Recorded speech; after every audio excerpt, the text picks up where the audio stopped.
Welcome to another pint with Seaniebee, coming to you from Roehampton in London. I have a very interesting guest today, somebody I've just met about 15 or 20 minutes ago, and these are the ones I like the most. I don't know a huge amount about him. He is an award-winning filmmaker. He's also here in front of me because those of you who regularly listen to the show may have listened to the episode with Jon Lynch of Axes and Human Pyramids, and the man I'm speaking to today is the man who made the promo video for their great song Crackle Pop, and it's a brilliant video using synesthesia, and it's also a surround AR video which is on the end of the podcast in the blurb, which you can find, and it's tremendous. Anyway, I'm welcoming to the podcast A Pint with Seaniebee. We're just having coffee, unfortunately, although he is having a beer. I'm actually having a half pint with Seaniebee because we've retreated to my home because the pub was too loud.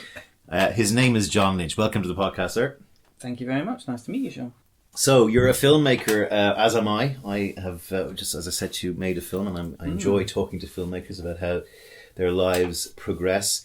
I guess we start with the Crackle Pop music video and your relationship with Axes and Human Pyramids, which you're almost like their Anton Corbijn, if you want. It's very kind. I listened to Gion's podcast, and it's very kind of him, and I think a couple of them have said I'm the unofficial fifth member of Axes.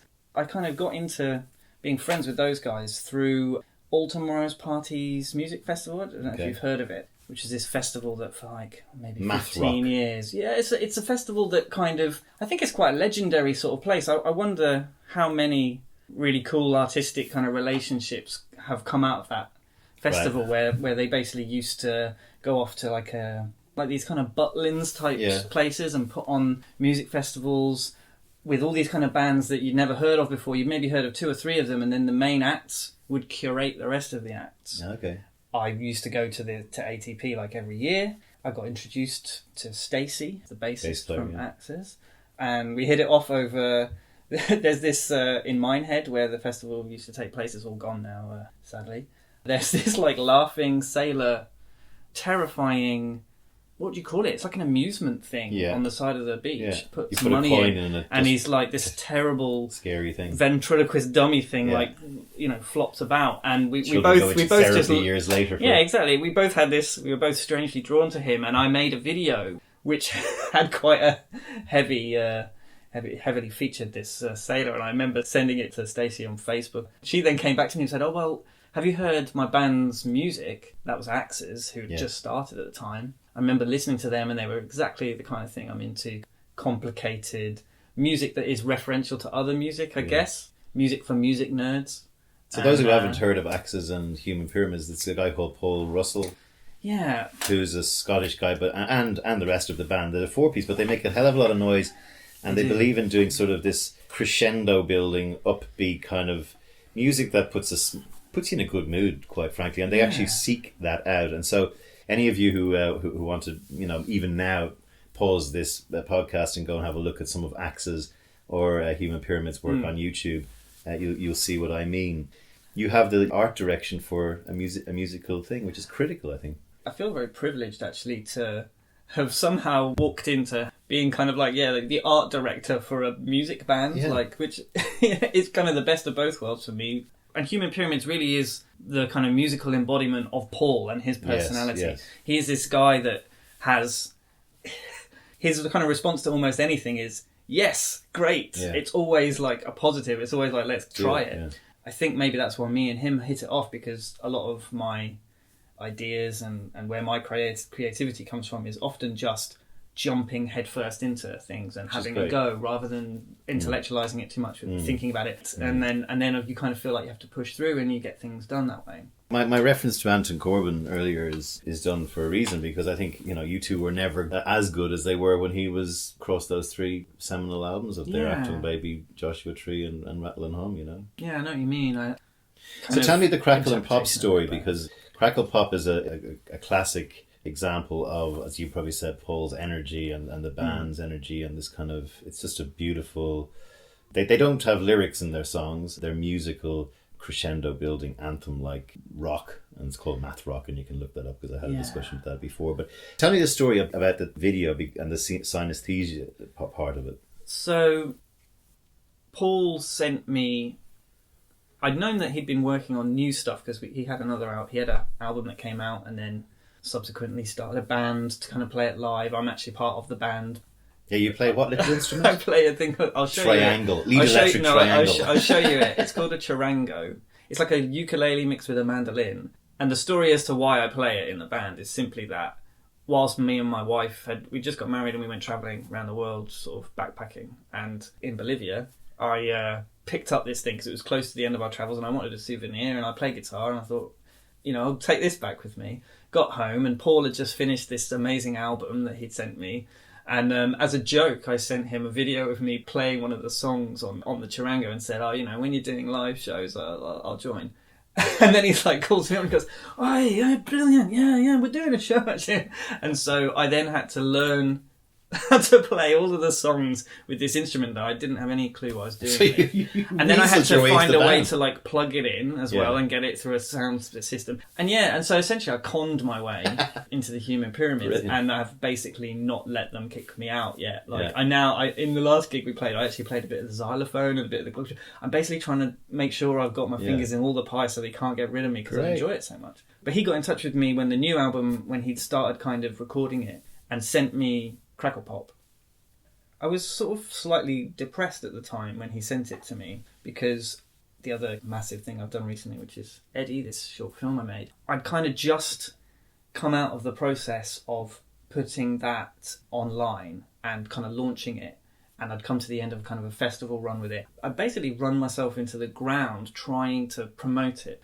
As just a nobody in the film industry trying to promote a short film, Same applies to podcasts, by the way. Well, indeed, yeah. But you have to grift every single day. It's like you cannot stop for a second. You have to keep sending emails. Every time you think of a single person who might be interested in it, you've got to send it. You've got to do a whole kind of personalised press release to them and just get it to them. And so I've been doing that, and we've had some success with it. But I think whenever you've put that much work into something, no matter how kind of well it goes, if someone doesn't ring you up and go, "You're the next Guillermo del Toro, come to Hollywood," you feel a little bit like deflated and empty. And I was in that kind of space when he sent me Crackle Pop. I put it on. We were on holiday somewhere in like Cornwall, and I put it on, and I was in the bath, and I just played this song about 10 times in a row on the phone, and it just lifted me out of my funk I was in. And so immediately he said, "Do you want to make a video?" in that way that Paul does, and I went, "Yes, of course I do." Maybe a day went past where I walked around this sort of little town in Cornwall listening to it in my headphones. And I got back to him and I said, "Okay, I've got an idea. What we're going to do is I want to make a documentary." And he goes, "Yes, great." Most people would probably go, "No, I need a music video." And I said, "No, I want to make a documentary about synesthesia. Something that I've been interested in for a while, and I think your music is perfect for it." I agree. Now explain what synesthesia is. So synesthesia, if you haven't heard of it, I need to be careful the way I explain it. It is essentially a perceptual phenomenon. Some people, different areas of their senses, are kind of what most people would think of as separate. So hearing, sort of tasting, seeing, processing numbers and words. Instead of being separated, some of them are one and the same. And so different types of synesthesia are people who, when they look at numbers, those numbers all have a colour, and they cannot disassociate the colour with the number. So the number 2 to them is always blue. Wow. And it's not necessarily the case that they see it as blue, but when they see it, they know that it is blue. Similarly, there are people who taste sounds. So they hear something and they get a physical taste in their mouth. There are loads and loads of different types of synesthesia, and some of them are just mad. Like some people have this thing called ticker tape synesthesia, where when people talk to them, they literally see the words. Wow. And so it's like speech bubbles or something. Yeah. One of the more common forms of synesthesia, and the one that kind of I immediately thought about when I was listening to Crackle Pop, is a thing called chromesthesia. People who hear sound and they see something visual. They see colour or a shape or an experience. I said to him, "I've always kind of thought that your music is like auditory synesthesia, and so I would like to explore it." And so I said, what I'd like to do is take your music, give me the stems. That's the first thing I always do. It's like, I've mixed this amazing track together. I'm like, okay, give me it all separately. And I will play each of the stems to some synesthetes, and I'll get them to tell me what they see when they hear like just the separate lines, like the violin or the drums. Yeah. And then I will take their descriptions, and in the way best I can, I will go to my computer and I'll go to my editing software, my graphics software, whatever, and I will try and recreate those. Where did you find the synesthetes? That was the hardest part, actually, and I thought that would be quite easy. Jump on a few Facebook groups and ask, and actually turns out synesthetes can be quite shy. I found them by just going through every single post anyone had ever done on a synesthesia group on Facebook. Writing to them. And sort of writing to them saying, sorry to bother you. Especially if they'd done a study or something and they'd collected some people. Yeah. Like I would write to them and say, sorry to bother you. Did you have any luck getting people? I'm making this thing. Eventually, I had like 3 or 4 people kind of get back to me, and 2 people sort of stood out. This guy called Tim and this girl called Yasmin. He was an artist and she was a singer. You tend to find that people with synesthesia, especially visual types, are quite artistic, obviously, because they have a unique way of filtering the world. We interviewed Tim at the same time as filming most of the green screen stuff we did for the video. The video itself, if people haven't seen it, basically puts you in a theatre space. As I did this, I started to realise that I might want to try and make this a virtual reality film. Essentially a film that you can, if you're wearing a headset, you can literally be inside, or if you haven't, it's one that you can kind of scroll around on your screen and explore 360 degrees of your environment. The film is basically you standing in the centre of a theatre whilst Paul conducts a spectral orchestra who appear and disappear. As they appear and disappear around you and play their instrument, you see what these synesthetes saw when they heard the instrument, and so you get to experience a little bit what synesthesia might be like. Very well explained, because it's hard to explain. And I mean, when I first clicked on it, it was as part of my research for my meeting with Jayon. But, the other thing that struck me was I had it on my phone, and I know I should be probably more on top of AR and VR than I am, but if you look at it on YouTube on your phone, move your phone around behind you and up in the sky and around, and you will just see you're in the room. It's a beautiful piece. And actually the thing I loved most about it is the fact that there's an idea that runs right the way through the music, through the synesthesia, through the way it's been executed, through the fact that you can then, as a viewer of the video, do something different that will jolt you into a different place. So anyway, look, all of the links to John's work with axes and human pyramids will be on the end of the blurb of the podcast. Start with this one and work your way back. There's lots of great stuff in there. You also captured this great thing with Axes, the other band that these guys are all involved in, where they just seem to be having such joy in the way they're performing and the way they're doing their music. When they say you're a fifth member, you like to go in tight and you like to be in around them as they're sort of lost in their music. Axes are... Sometimes there's music that just is a perfect fit for what you kind of like, and until I heard Axe's music, I don't think I would have said, like, it's very likely that someone I know, a mate or something in a band, is going to ever make something that I really, truly, massively enjoy. I'll enjoy it because it's theirs, but I won't necessarily be into it like I wouldn't be a fan of the band. And Axe's is like that, and Human Pyramids, I suppose, is an exception to that. Like, as soon as I heard their music, it's firing off in my brain. I kind of really dig it, and I would, if I didn't get to do anything with them, if I'd never met them, I would listen to Axes, and they would be one of my favourite bands. And so the opportunity to then make stuff for them, I feel like if you make a music video, I haven't made that many music videos, and I've had lots of offers to do so, and I do get asked a lot if I'm interested in it. And apart from the fact that these days I would say there isn't really any money in making music videos, unless you're right at the top, unless you're doing Taylor Swift's music video or something. For making videos for kind of new and upcoming bands, it's all done for free. And if I do something for free, which I'm absolutely happy to do, I do loads of stuff that isn't, I'm not all about money or anything. I have a day job making films for money. It has to be something I really dig and I really like. The video you make has to 100% connect with the song or the music. It can't be completely abstracted from it. It has to somehow tell you a bit more about the band or a bit more about the music. And so what I've tried to do with them is make their personalities visual. And the first video we did for them, it's kind of a little miniature story of like people mucking about, pretending to be a band and then becoming a band. But it's also just colourful and the plastic guitars and exciting and, like childlike. I think in a way that's not meant as a derogatory term. Childlike, as in unabashed and a lack of inhibition. Yeah, a lack of inhibition there. And when you see them live as well, Axes are an incredible band live. They are one of the tightest bands I've ever seen. Yeah. They like to play around with stopping and starting again and gaps and silences and things. I did a live video for them where I just went along to a gig and made it for them because I just thought people should be able to see them live and see something nicely filmed. Like you see so many YouTube videos that are of live concerts and it's just someone holding their phone at the back of a room. I went in there and filmed it, and they do it all. Like, I didn't do anything for that. I just basically captured how exciting they are to watch. Let's just maybe talk about where you've come from. How did you get to this point in your life? Because I can just sense your passion. You have this interest, I think, in the novel, the new, and as you said yourself, jumping into things that might challenge you. Yeah, well, I'm originally from the north. Don't sound like it, but I was born in Doncaster. But was raised mainly in Norwich. It's a very flat place and a very quiet place.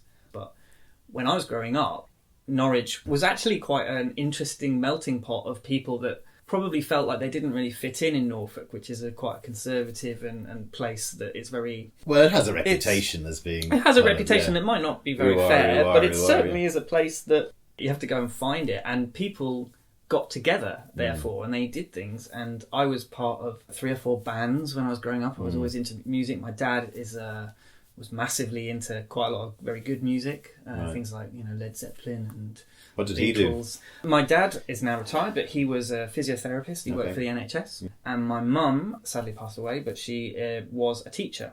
I think our family in general was quite creative. My mum was a keen musician and she played a lot of instruments. My dad, he moved quite high up in his job, and so I guess he was quite tenacious and hardworking, and those things probably just filtered down into what I do. I'm very lucky because I've grown up a white, straight, male, privileged, middle class. So do you know what? I had the best starting stats. But part of it, is recognizing it, and of course, I'm grateful for every kind of privilege that I have had since growing up, and one of those privileges was being in a family that didn't have any money problems or anything. We had a nice, quiet upbringing in Norwich, and my mum and dad were just hugely supportive, inclusive people who taught me the value of like hard work, but also the value of like not being judgmental, I guess.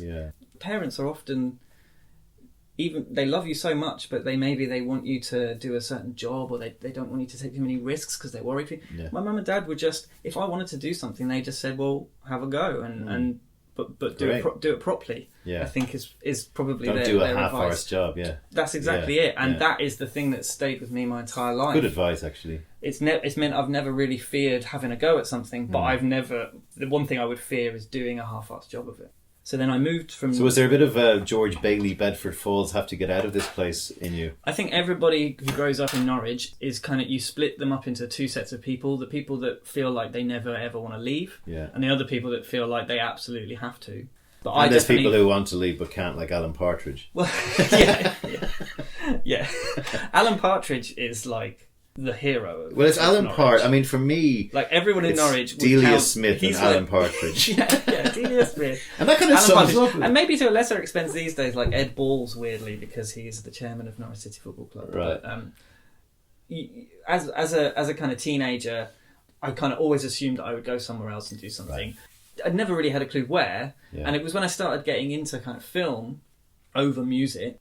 Somehow I managed to do an A-level in film. Back when I don't think that existed, but somehow it did where I went to school. It was a choice between physics and film, and my dad had sort of said, well, you should do physics, because if you want to do music production, at the time I thought maybe I'll come do some kind of technical music production.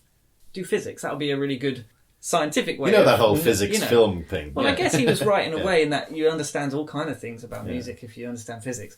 And then I saw some of the girls that were going into the film thing, and I remembered that I really liked film, and I don't know, I just in that moment went, God, film, that'd be really fun. And my dad didn't go, I can't believe you want to do film instead of physics. He went, well, if that's what you'd enjoy more, do that. Well, physics taught you not to cross the eye line, right? Well, that's true. Yeah, the 180-degree rule is very important. But yeah, what were your favourite What are your big influential favourite movies when you were growing up, or stuff that inspired you, or still inspire you? I suppose. Well, I can tell you without a doubt what my favourite film of all time is, and that's Ghostbusters. Wow. And I would have been here a while before I came to that. Not for, in Spanish, Casa Fantasmas, I learned. It's twofold, really. It's not just that it's something I grew up with and something that I loved as a child and was obsessed with or whatever, but I honestly think it's probably in like the top 5 funniest movies ever made. Wow, okay, that's like it's maybe one of the most quotable movies ever made.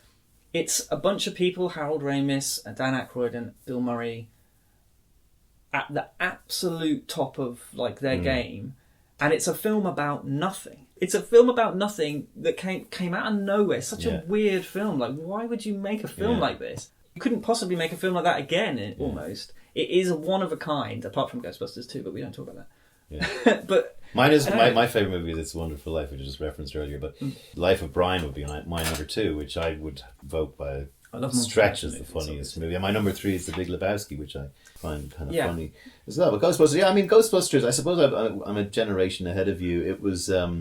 there's no doubt that there's some fabulous pieces in it, and yes, Ghostbusters 2 just showed you how, just the stars aligned for Ghostbusters 1, because there was no... And there was that great... when I was growing up, there was the great Ray Parker Jr., Huey Lewis on the News legal spat over I Want a New Drug versus who are you going to call Ghostbusters. Well, yeah, I mean, I obviously I can't claim to know too much about that, but... Just bringing music and film back into it. But the music's pretty iconic. I'm not sure if it's iconic for all the right reasons. But then actually, some of the like boogie-woogie kind of piano, the kind of Blues Brothers-y stuff, that is actually in the original soundtrack. It's really good. It's not the kind of film that I would cite as like the most technically pleasing film I've ever watched. But I think a very important thing that I try and bear in mind whenever I make anything, whether it be a kind of corporate video or something that I'm getting paid money for, or a short film, is that film is not about one thing. It's not about the looks on its own. It's not about the actors on its own. It's not about the writing even on its own. It's the ultimate collaborative thing.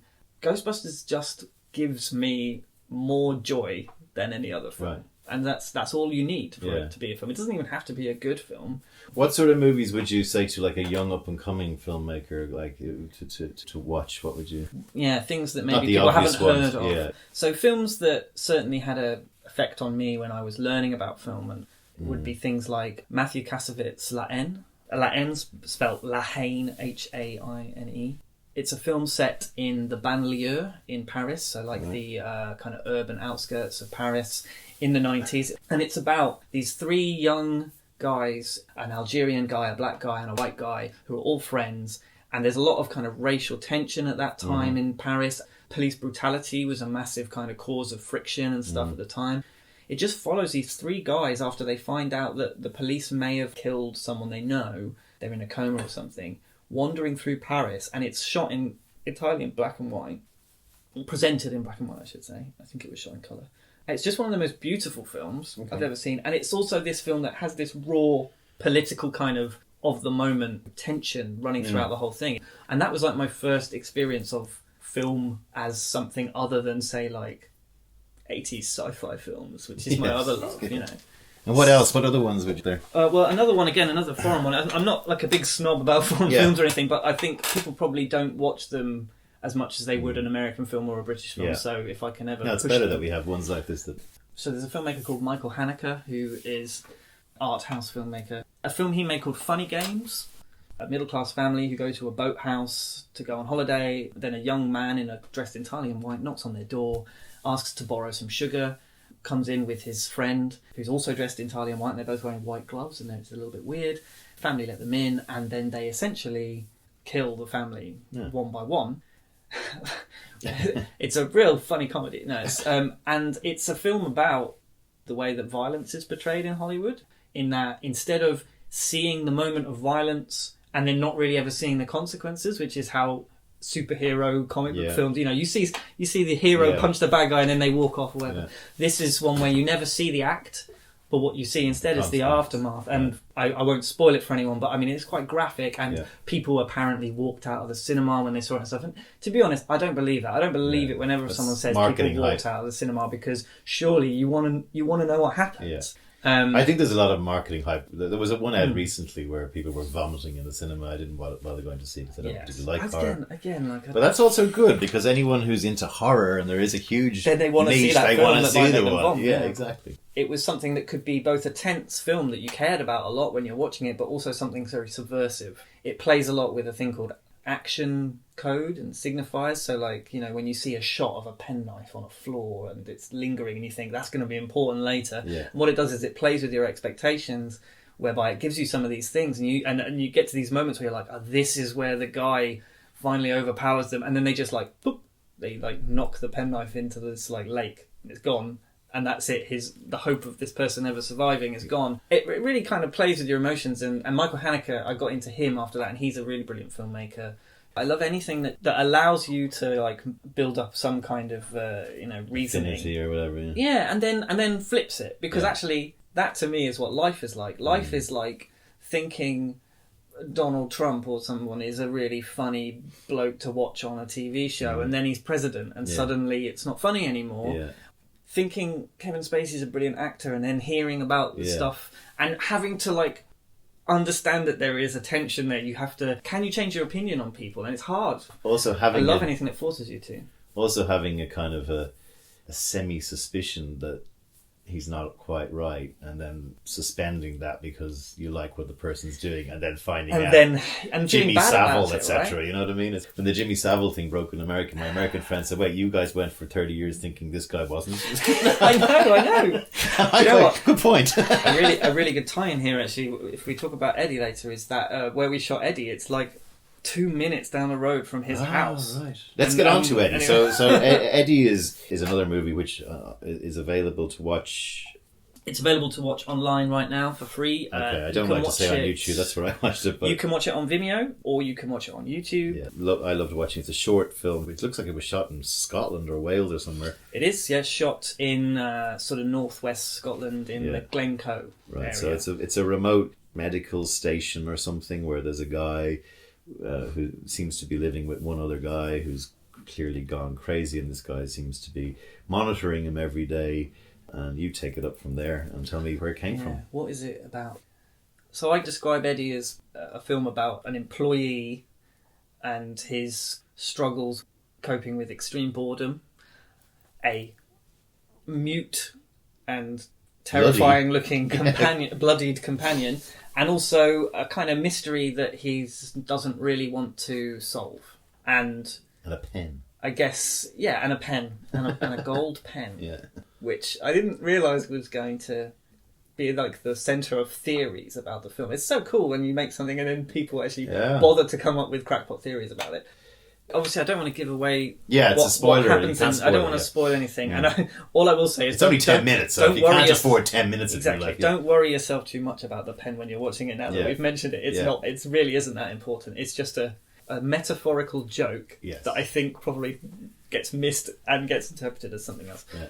Without wanting to give away what happens at the end, the film is about the kind of, I guess, endless feeling of futility. Yeah, futility is my word. Yeah. When isolationism, of isolation and stuff, and this feeling that everybody's kind of stuck in their own lives, and you tend to like justify things about your life that you don't like when you think you can't change them, I guess. I agree.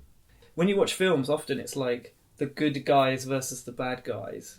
In science fiction, the ubiquitous evil corporation. And this kind of film does deal with the ubiquitous big tech corporation because this person, although you don't see any representative of it, this company called Overhead is part of the film. It's almost a character in the film. In a Hollywood film, if you work for this, find out about this big corporation that might be doing dodgy stuff, you would jump to action and take them down or whatever. And in Britain, you'd maybe put the kettle on and pretend nothing was happening and just carry on working there because, it's not your job, it doesn't matter. And this is kind of me trying to explore that. I found it massively thought-provoking and multi-layered in exactly those ways you were talking about it. this Groundhog Day that people go to work in is very clear. It doesn't matter where you work, a bank or whatever. But yes, a corporation. There's the hope of you're doing this to eventually get out. I love the way that the jarring nature of the technology has clearly been there since the 80s and 70s. Yeah. And you kind of it's a very discombobulated movie where there is a spoiler at the end which you don't expect. If you found out that you were like by proxy working for someone awful, would you do anything about it? I've written a short story about for a book that I'm in production on, which was about a bank manager. People have called him scum, right? And he finds this outrageous that someone's called him scum because his point of view is it wasn't my fault what happened. I'm now in charge, sure. Back then I was only a lowly bank manager. Did I know what was going on? Sure I did, but it wasn't my responsibility to say exactly. it. And nobody asked me. And if they'd asked me, I would have, of course, said, because I'm a good Catholic man, I won't tell lies. And just this delusions that people put on themselves, not only, as you said, in the fact that they stick in careers that they should leave and won't leave, and they don't do anything about it.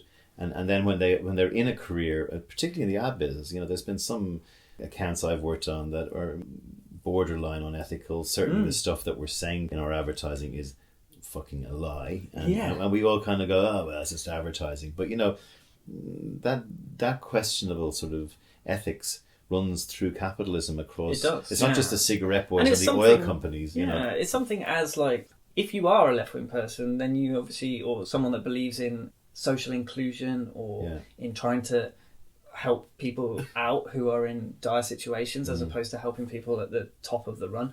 If you really do think of yourself as that, then you have to be constantly dealing with demons that you have over everything you do, surely. Because, walking past a homeless person and not giving them money. Well, or buying products that might be doing damage to the environment or damage to a farm somewhere, or buying clothes. Like, buying clothes if you want to really buy only ethical clothes, then good luck. I don't think you'll be able to. Here's a hemp sack, off you go.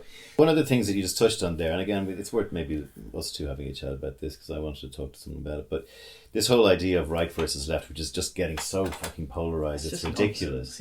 Nonsense, I'm listening to a lot of Jordan Petersen at the moment. I don't agree with him, but I like the fact that he's brave and he purports to tell people to be brave and stand up and throw yourself forward. He is very right wing, although he's not a right wing supremacist, and he keeps getting pilloried.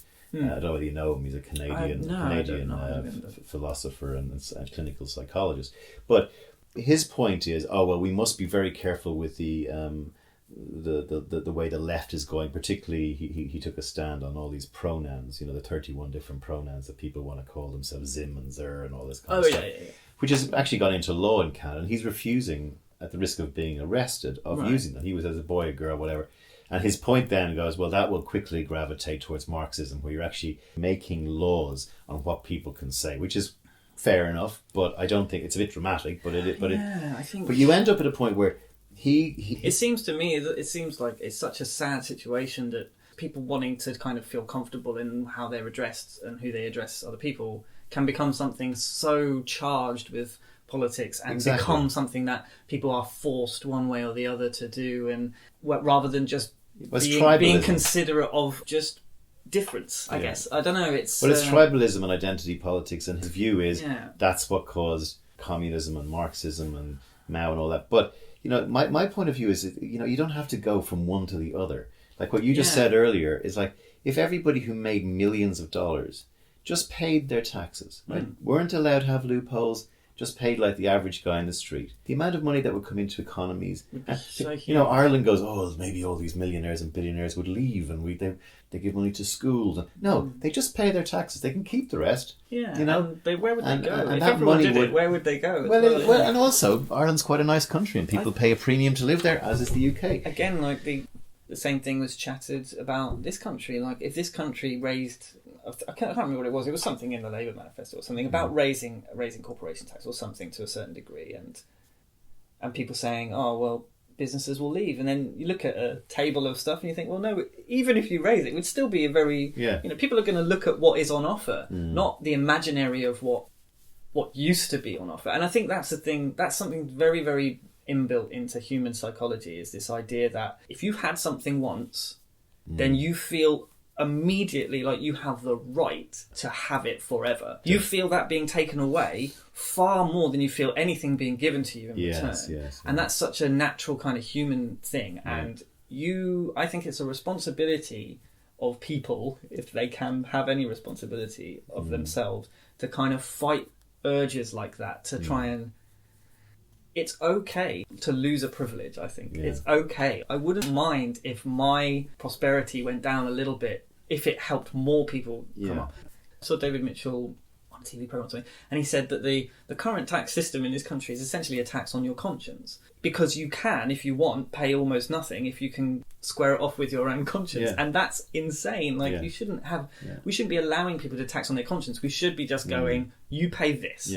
Full stop. And like some people say, oh, well, you know, if you close that loophole, there'll just be another loophole. Well, okay, if it's whack-a-mole, we keep closing it. And also, it's a crime to use loopholes. Why can't you just say it's a crime? It's very clear. We know what you're doing. You're not... It's like football. You're not following the spirit of the law, you know. Anyway, we're not going to solve that problem. Well, of course. I didn't expect our conversation. I didn't either. But I quite like sometimes when it goes off on a tangent. But Eddie, going back to that, so that was an idea that you had, and this is interesting for young filmmakers listening. You had an idea, and I think it could make a magnificent feature. But originally, it was an idea for a feature.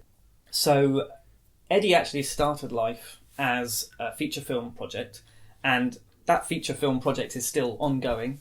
Basically, a very good friend of mine called Jon Williams-Nobbs, he came up with this idea that he then turned into a feature film script about a small dysfunctional team in the middle of nowhere, realising when they get visited by a kind of higher up from their company, they're all scientists, this is kind of big R&D department of a ubiquitous sci-fi mega corporation or whatever, they get visited by someone from higher up the chain who starts doing things in their lab that they realise are quite morally wrong maybe, or definitely scary. And it's about whether this kind of bunch of nobodies, do they stand up and do anything about it? What would you do if you woke up one day and realised that you were inadvertently the bad guy rather than the good guy? And would you just go along with it?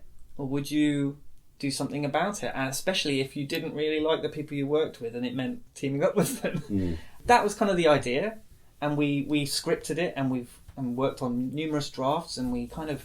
I think originally a small team was put together, the idea we would just go and make it. And then we realised that we liked the idea too much to kind of ruin it by just kind of making a half-assed version of it. So we set about changing it and tweaking it and getting it to a stage where we felt like it was as good as it could be.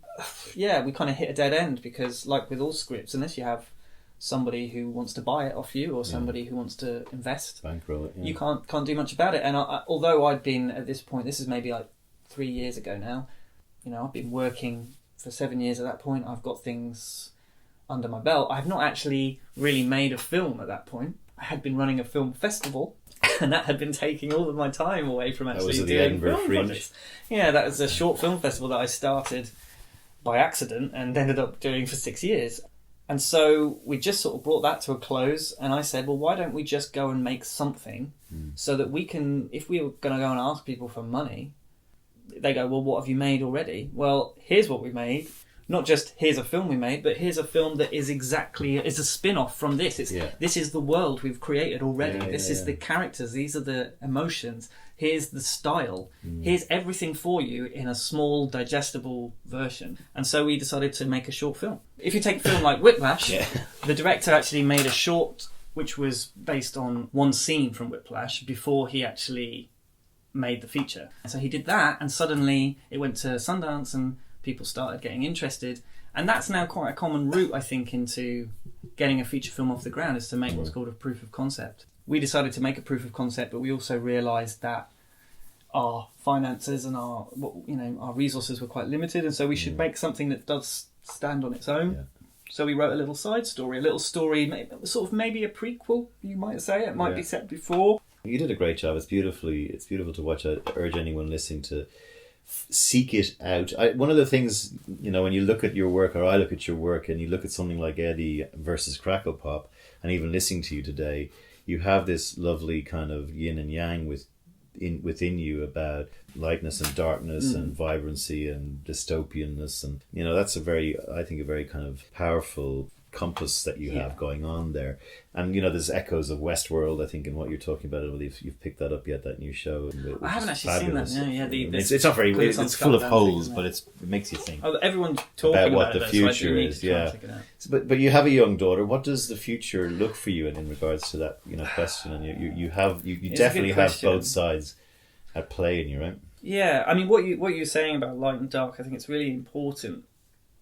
So Edies could be seen as quite a dark film, but it has actually purposefully got quite a bit of humour in it. Yes, it certainly doesn't take itself 100% seriously. No. And that's me. I don't take anything. I take things I do very seriously, but I don't take myself seriously. I feel like real moments of darkness are far more relatable and far more real when they are surrounded by these moments of kind of humour and lightness. I actually think that's how life is. I've had a pretty not too traumatic a life, but like my mother died in a car accident when I was about 23 years old, so that was hard. That was obviously incredibly tough, but there are things that kind of then happened that I remember around that time that still make me laugh, and I don't think that people should feel awkward about that kind of nervous humour that you find in dark situations. I actually think that's the thing that means you get away, that you can overcome them. Yeah, it's a valve. That's the human way of overcoming tragedy. Otherwise we'd all be just depressed all the time. And so that's what I make in my films. Eddie is kind of the epitome of that, and Crackle Pop is the other side of it, when pure happiness. And Crackle Pop, even though it was a smaller project, I don't know if I've ever managed to do something that matched how I kind of wanted it to be. But Crackle Pop's probably the closest I've come, and I think that might be down to the fact that it's literally just me kind of closing my eyes, listening to the track, and then putting it on a... Yeah. Whereas Eddie, I'm thinking about lots of other stuff, about what other people will think and how it reflects a feature film and all this other stuff. So, as I was saying, that for your daughter's future, what's your view away from your profession and looking at the world that you live in? Well, I would be lying if I didn't say there were a lot of worrying things. But then I don't know. You can't live life as though the world is about to end, because there's only two ways to do that. One is... It's binary. One is call up your friend who owns a nuclear bunker.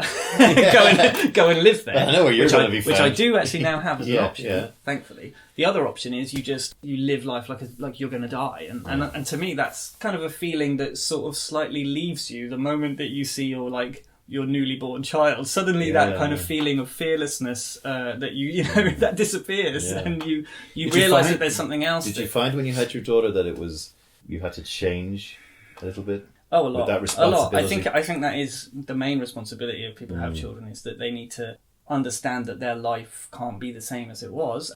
It's not just you anymore. There's another person who's as important as you are to yourself, and you have to... I mean, I'm a bit of an anti-natalist, so I mean, I'm kind of glad. I purposely made decisions not to, which everyone says, "Oh, you're very selfish." I don't think it's selfish to. I think it's selfish. Children. I think that's completely wrong. I think you're selfish is when you decide you want to have everything, and you want to have children, and you also want to have your life exactly as it was. Yeah. To me, that's being selfish. I agree. You want to keep living your life a certain way, and that children would compromise that for both you and them, then you're actually being incredibly honest. I don't think that's selfish at all. You're still young, but what were the things that you've learned or would pass back to your younger self, or someone coming behind you that you went, oh, I didn't know that?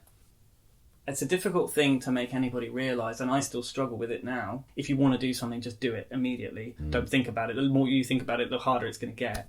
You can tell people that till you're blue in the face, but they won't necessarily listen to it. And I don't think my younger self would listen to it. When I was at university, God, I could have made 2 feature films when I was at university with the time I had, with the non-responsibility. And I wish maybe if I'd have said, just go out and make a film about anything, because right now I find myself 10 years later, we have the feature film that we're still kind of pursuing, but I'm actually now thinking to myself, okay, well, I'm going to make something, whatever happens.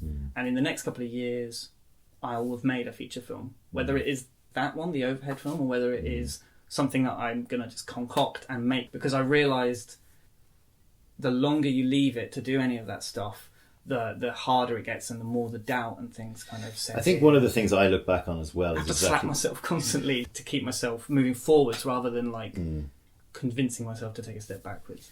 One of the things I kind of remember from that time, though, which is it is I think very important, when you are that round peg and everyone's trying to slam you into a square hole, the people around you, not because they're mean, try and, as you said earlier in the chat, discourage you from doing crazy out there things, discourage you from taking risks.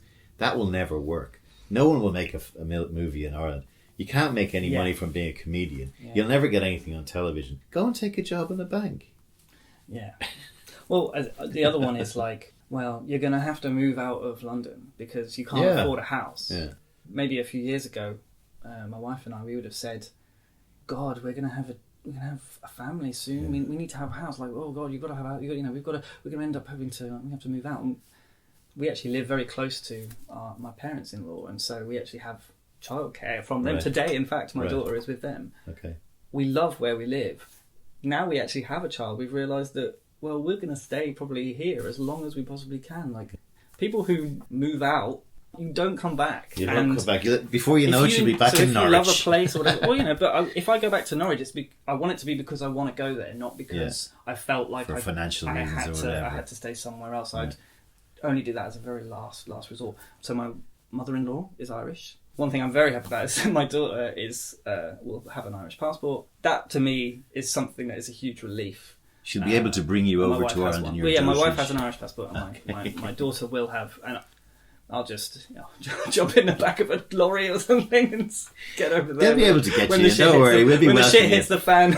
The Irish-British tables are starting to turn at the moment, and we're loving it over there. John Lynch, thank you for coming on A Pint with Seaniebee. Best of luck with Eddie. Anyone listening, watch it and give this guy the funding, because I think he's a great filmmaker and he deserves to be given all of the work that he's desperately chomping at the bit to make. Look after yourself. Thanks. I really love you.